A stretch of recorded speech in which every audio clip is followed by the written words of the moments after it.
Today's rhythm exercise is focused on the simple time signature 216. This is part 4 of 13.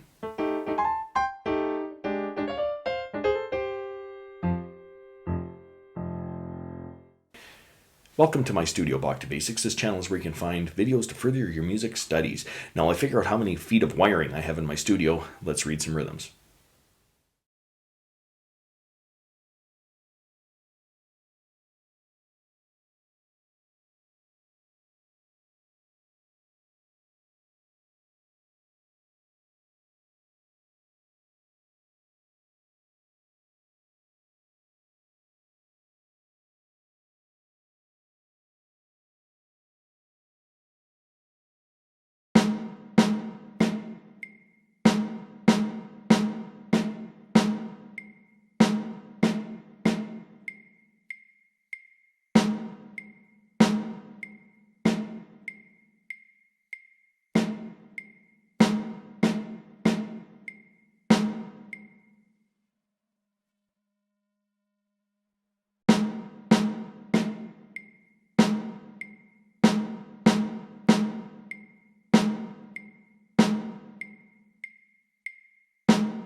If you found this video helpful, click like or subscribe, or visit my Patreon page linked in the description below for early access to videos like these and, well, whatever else I'm doing over there.